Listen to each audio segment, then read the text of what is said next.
गिबियावनो बयखौबो आंनि चेनेलाव बरायनानै लानाय जाबाय। आसा खालामो बयबो मोजाङैनो दं। लोगोसे सानफ्रोमबोनि खौरां मोननो थाखाय आंनि एसबि रादाब इउटिउब चेनेलखौ साबस्क्राइब खालामनानै लादो। दानिया दिनैनि खौरांखौ जागायदिनि। आसा खालामो खौरांखौ जोबजासे खोनासंलांगोन होननानै। दिनैनि गिबि खौराङाव दं बिमा माहारिया दुखुजों खुद्रिसारदों। गसाइगाव महकुमानि सिङाव थानाय भुमखा ओनसोलनि थागिबि दुखुथिया बिमा माहारिया दुखुजों खुद्रिखांदों।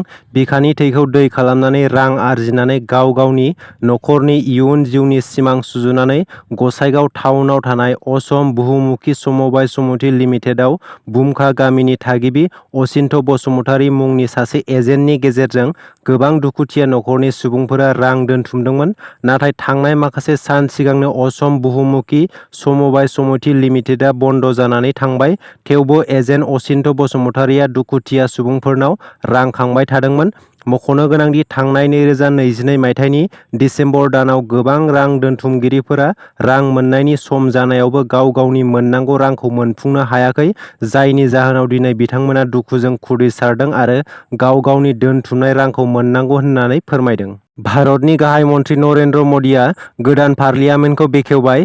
दिनै एबा 28 मे खालि फुंनि समाव भारतनि गाहाय मन्त्रि नरेन्द्र मदिआ गोदानै लुफुंनाय पार्लियामेन्टखौ बेखेवबाय। लोगोसे समायना आरो समानथाय खुंथायनि नेरसोन गोथार सेंगलखौबो थिसनबाय। मख'नो गोनांदि बे गोदानै बेखेवनाय पार्लियामेन्टखौ टाटा प्रजेक्ट लिमिटेडनि गेजेरजों लुफुंनाय जादों आरो बे पार्लियामेन्टआव सावरायलायनाय हाबाफारिनि समाव गासै 1272 एमपिफोरा बाहागो लानो हानायनि खाबु दं। दिनै एबा 28 मे खालारखालि दुलाराय बर' हारिमु आफादनि गोदानै बिबान मोननाय बिबानगिरिफोरा बिबान आजावनायजों लोगोसे समायखिरा लाबाय। मख'नो गोनांदि थांनाय 7 मे खालारखालि अदालगुरि जिल्लानि खैराबारियाव दुलाराय बर' हारिमु आफादनि गोजाम आफादखौ सिफायनानै गोदान आफादखौ दानाय जादोंमोन। बेनिनो गोदान आफादगिरि महरै भिजुएल नेलसल दैमारि आरो गाहाय नेहाथारि महरै बिजिरगिरि बसुमतारीखौ सायख'नाय जादोंमोन। बे सायख'जानाय बिबानगिरिफोरा दिनै एबा 28 मे खालारखालि क'क्राझार बागानसालियाव थानाय दुलाराय बर' हारिमु आफादनि गाहाय मावखुलियाव मोनसे मेहेरगोनां हाबाफारि लानायनि गेजेरजों गाव गावनि बिबानखौ आजावनायजों लोगोसे समायखिरा लाबाय। मोनसे दुखुनांथाव खौरां। थांनाय 27 मे हरनि समाव चिरांनि आमटेका गुरुदेब कालिचरन ब्रह्म एकाडेमि गोजौ फरायसालिनि गोरायुं बिरजय ब्रह्मआ लामानि हरखाब जाब्रबथायजों रुंसारि जालांबाय। मिथिनो मोननाय बायदिब्ला बिटिआर सरकारनि सोलोंथाइ बिफाननि बानजायनायाव दारिगावआव थानाय बिआरसिसिनि सावराय नब्लाङाव खुंफुंजानाय चिरां जिल्लानि गोजौ फरायसालिनि गोरायुंफोरखौ बरायनाय हाबाफारियाव बाहागो लानायनि उनाव न'फारसे गिदिंना फैफिननाय समावनो लामानि हरखाब जाब्रबथायाव जिउ खोमानो गोनां जायो।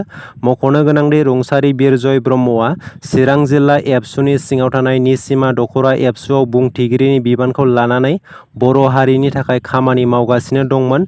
लोगोसे रुंसारि बिरजय ब्रह्मआ गावनि आंगो बिसि आरो 1 बोसोर बैसोनि सासे फिसाजोजों लोगोसे संसार जागासिनो दंमोन। मोजां जोलुर गेलेगिरि नागिरनायनि थांखिजों इउसिडिएफसि एबा इउनाइटेड चिरां दुवार एफसिनि बानजायनायाव चिरां जिल्ला स्पर्टस एस'सिएशन काजोलगावनि गेवलां गेलेग्रा फोथाराव दिनै 18 निफ्राय 22 बोसोरनि सिंनि हौवासाफोरनि गेवलां जोलुर नायबिजिरनाय हाबाफारि लादों।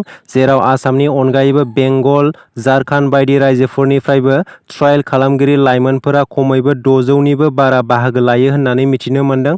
आरो बे हाबाफारियावनो बोसोनगिरि हिसाबै मुंदांखा जोलुर गेलेगिरि हलिचरन नार्जारी बिथाङा बाहागो लाफैयो।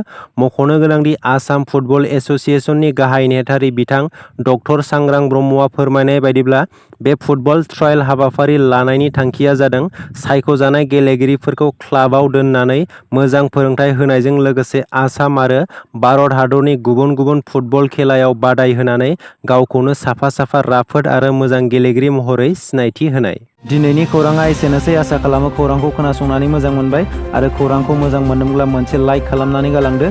लोगोसे सानफ्रोमबोनि खौरां मोननो थाखाय एसबि रादाब इउटिउब चेनेलखौ साबस्क्राइब खालामनानै लादो। गोजोन्थों।